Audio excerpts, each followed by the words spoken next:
Hello ladies and gents, once again welcome back to the Red Robin channel. Hope you guys are doing well. I know it's been a bit of a long time since my last video, and yeah, it's been a bit of an awkward couple of months, put it that way.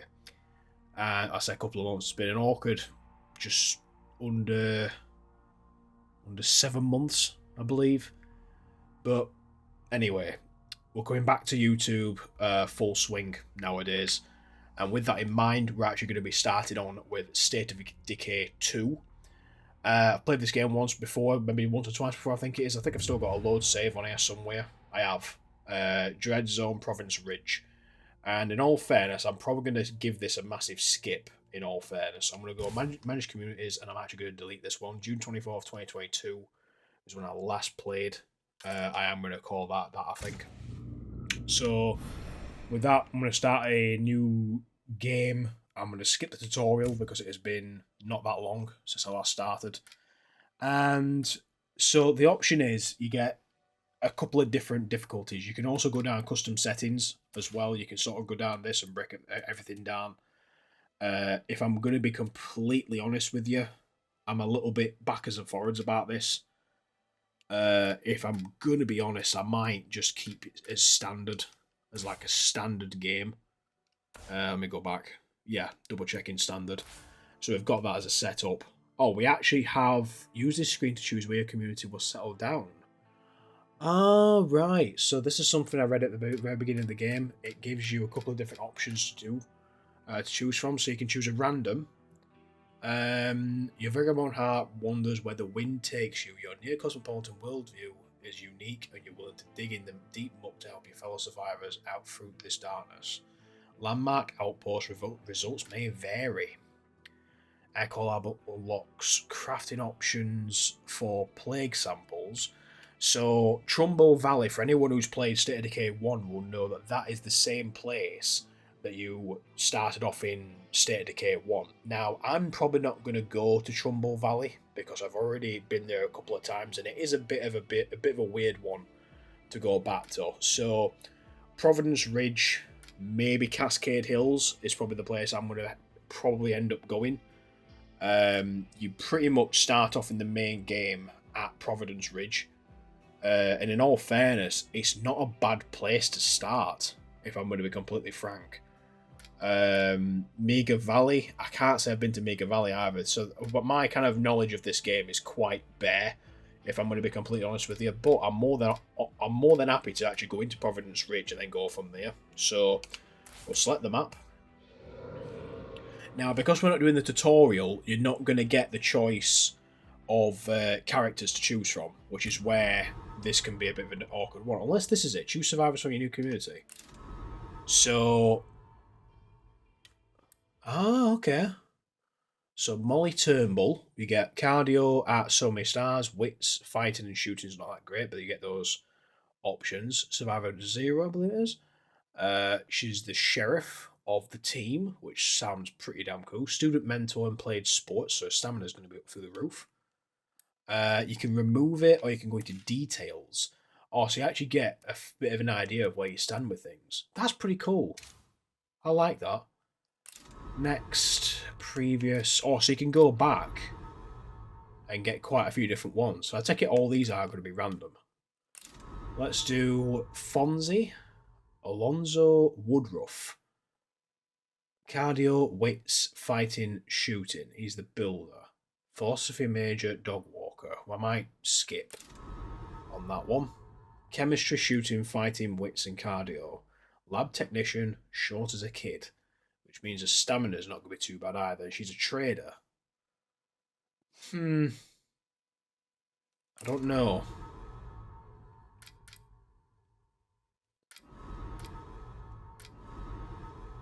Yeah, we'll go with that one. And then our... Oh, wait, I can't read that. Akaria? Observant, attended trade school, sheriff, craftsmanship's nearly up through the roof. Then you got Kohi, who's just pretty much got a standard background. Deborah's got chemistry. Cooking for Drake. I actually might stick with cooking with that guy, Gavin Maloney. 2 traders, and a sheriff. Let's go from there. Start with these survivors? Yeah. Why the hell not? So yeah. Let's see what we get.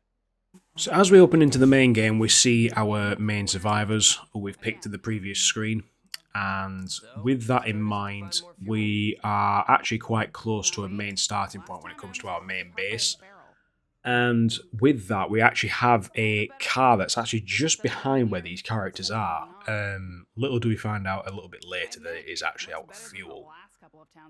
When you start off with 3 new characters, which is pretty much, it seems to be a bit of a standard, the main thing we have to do is try and find a base of operations to go from. Now, you can choose a few different areas, but the only drawback is you have to have the materials and the rate requirements to get into some of these bases. So with that in mind, we are going to move on and go up just up the little ridge behind where these characters are to find our first base. And with any hope, we should be able to probably get some decent supplies on the go. So yeah, with that in mind, we do see our open base does have a watchtower on top, which is actually a very good thing to have, especially when it comes to scouting out the local areas, especially when it comes to finding resources and things like that. We do clear out the zombies pretty damn quickly that's in this base that's already here at the moment, and with this in mind, we can claim it once the zombies have been cleared. And yeah, the requirements are pretty much pretty standard. You get total slots of 8 building bases, you've got infirmary, 2 parking spots and a fire watch tower, which is not too bad actually to start this whole thing off with. And it only requires 1 survivor. We have 3. So if we were on our own, we could probably come back to this place probably a little bit later, but then again, that's always something to think about for later. Seeming pretty impressed with the move overall, we decide to move to the top of the watchtower to scout out the local areas. And there are a lot of question marks that are around, and it means that we can actually not just spot hordes, but we can also spot a lot of the resources that we can actually go and loot later. So food, materials, fuel, that type of thing. And because we've scouted out the local area, we decided to take Molly out for a first little scouting trip. And with that, we tried to come across a few different items as we scout the local area. And as we come towards this gas station to try and get some fuel, we realise that there's actually some zombies inside the station itself. Now, because we're on our own and we're not really well equipped to take on quite a few different zombies, I decided to try and take a step back, let the zombie get into not an open line of sight of other zombies, but try and get it so that it's on its own. Luckily, I don't have any distractions to use, but we quickly take care of this zombie quite easily, in all fairness. And once we've done that, we move straight onto the shack. Now, the shacks in the game do sometimes have zombies inside, sometimes they don't. With this one, there's one that is on the floor as soon as we walk into the building itself, but it's not noticed that we're actually here. So, quickly taking care of this one, we then find our materials quite quickly, which is a bonus. And because of that, we can actually start building some decent fortifications as well as building some facilities. Alright, that's it. We get a gas can, which is a bonus because it actually fixes the car up on top of the hill. And we actually make our way back to base first, and we realise that there's actually a screamer on the minimap. Now, screamers are evolved zombies that have quite enlarged vocal cords, and when they are sort of disturbed, they can send a pulse that actually alerts other zombies to that location and actually can gather quite a big horde of zombies really, really quickly. But they are easy to take care of, which is a bonus. We then come back to base, we drop the supplies off, and already we've already made a bit of progress. But you'll see in the top left corner that we've only got so much stuff on us. We've not got a right lot, and I think making a watchtower is probably the best thing to do, especially when it comes to the amount of hordes and the amount of zombies you do come across. This will actually lessen the threat down quite a bit. Once we go back and refuel the car, we then actually take this back to base. Now, having a car is a bonus because it's one of those things that you can use it a lot of the time when you're doing big trips from place to place, or especially if you've got like a 4x4 with a lot of room in the back, you can actually get a lot of materials and a lot of other bits and pieces just to gather as much as you can, which is a really good thing to have. And as we do go exploring into the town itself, we actually find a community that is already held up here. Now, these guys are not in the best shape at the minute. One of their guys is actually infected with the blood plague, and within 15 minutes, we actually do gather enough plague samples to actually give this group. Now, luckily, they have some fuel that we can actually use, but we end up picking up the fuel a little bit later on. Now, with that, because we've already got some materials already, we have to take these back to base, and then we have to come back later to get the sack of cooking oil that they've just given us. So this is the bit of the awkward thing about not having a car at this point in time. Because we walk into town and don't have the car, that's the drawback. We're happy to share the Cars do recipe if help you need in that matter. And because Molly has gained a bit of a partial infection, we decided to put her in the infirmary more ammo and replace her with Linny. Linny decides to go to the local army outpost to try and get some sort of fortification down, not just for like the base itself, but for the local area. And because some of these areas actually do have a resource that can funnel back to your base, this actually gives us 1 ammo point per day. Now, because it only takes 300 resource points to actually get this, we can get this really, really easily. And because it's close scouting range, it's not too bad, and you can level up these areas quite well. We do gather an AK-47 with a holographic sight as well as some bullets, so that'll help us a little bit later as well. It'll actually help this particular character out. Again, each character learns different skills as they go across. They can learn to reload quicker and things like that, which is another bonus. And because we've got the cooking oil, we bring that back to base and drop that off. On the way back, we do find out that Molly is quickly recovering from the infection that she could have had. So we actually switch back to Molly pretty damn quickly. We do another quick scout of the area for the night, and we then, I believe, we switch on to Drake. Drake has a phone call saying that he has a friend in need. His friend is part of a group called the Searchers. Now, these guys are in some need of some supplies. Now, with this, Drake goes and helps them out because at the end of the day, he tries and helps his friends first. Now, with this in mind, you will find umpteen different communities throughout State of Decay 2 that are in need of different items and different things to use. And they'll sometimes task you with picking a lot of these things up, which is fine, in all fairness. You gain a lot of resource points from it, you can gain supplies, you can gain all sorts from this, and it's a kind of a bonus. We go to the local shack that may have got some materials inside. We take care of the zombies, but in doing so we attract a lot of attention. So time's not necessarily on our side at this point. As Drake finds some materials, we realise that the zombies are getting closer, and they start, soon enough, knocking on the door.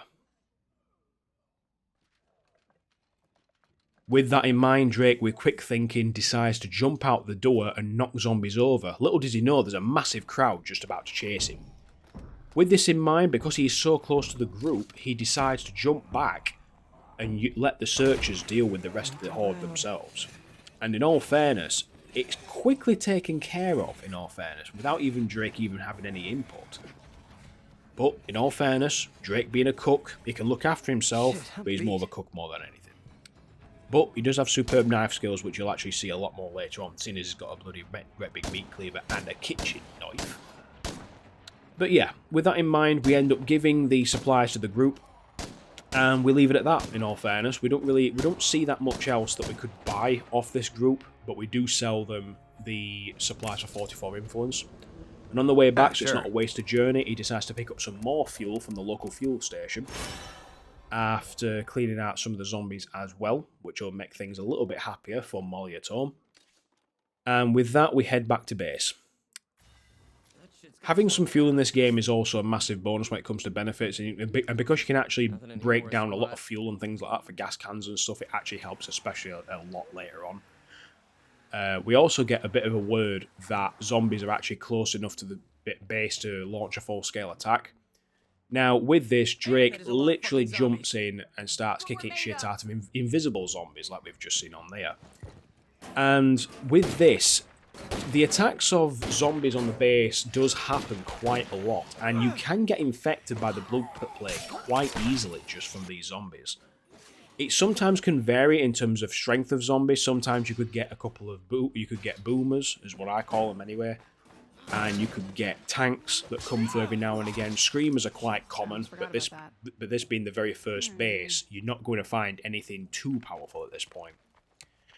We also get word that there is a friend of Jen's who's a new survivor, that there is an Afghanistan soldier, no, an ex-soldier from Afghanistan who had a sniper rifle called Alvarez.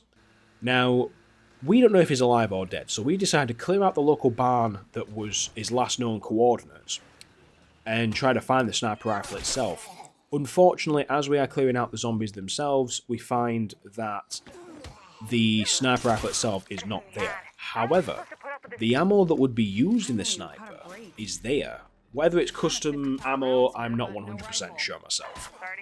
But with that in mind, because we cannot actually find the sniper rifle itself, we then decide to call it a day and head back to base. We decided to head back to base and drop off the supplies we came across, and with that being done we switch back to Molly, who has a worrying call about a group that has stolen some medicinal supplies. With this we decide to head out to the group and find out a lot more about the theft itself. Up to the ante, but if it works, it's going to be so worth it. As we get there, we're greeted by Kenzie, the group's leader, who says that they want to get the meds back and appreciate the backup, and Molly takes a very peaceful approach, stating that violence is a last resort, but decides to take some extra weaponry with her just as a precaution. Warning, bad news. A shotgun might even the odds slightly in this situation if it goes awry. I'm down. With this all in all, you. Kenzie decides to make the trip with Molly, leaving her partner behind. As this situation is getting worse by the second. Inside the small shack, we meet the thieves who took the meds, and we peacefully decide what to do. And with this, the group seems to half the meds with Molly, and lets us go. But as soon as we turn our back, they open fire on Kenzie, killing her before Molly can get a shot off, killing both people in almost quick succession.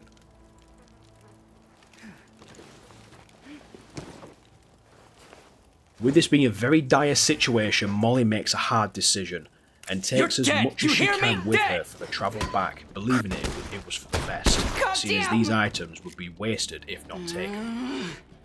We head back to see the partner who was a part of this small group and break the bad news to her, and with this we invite her to our group, and she will be on her own if not. And she quickly accepts our invitation to stay. As we make our way back, I decide to change the look of some of the survivors as well as make a big promotion for Molly. She is now designated a sheriff and the main leader of the troop. Molly, our newly appointed sheriff, gets a distress call from a group nearby who is victim to an attack from an outside group. Molly quickly gathers her shotgun that she got earlier and heads out to the house. I'm nearly there. I know someone's listening, so come help an old man out.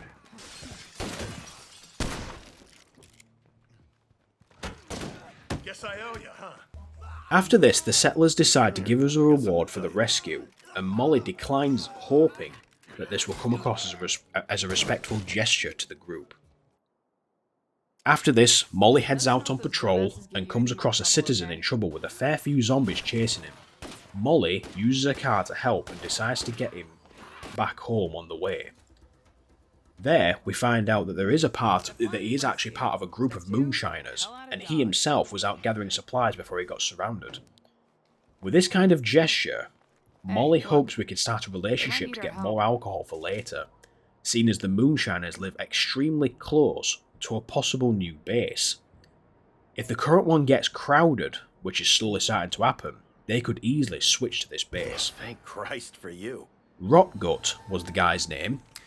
We ask him to keep in touch once the still is actually up and running, and after this, a little bit more happier with the result, Molly makes her way back to base to further plan her next attack.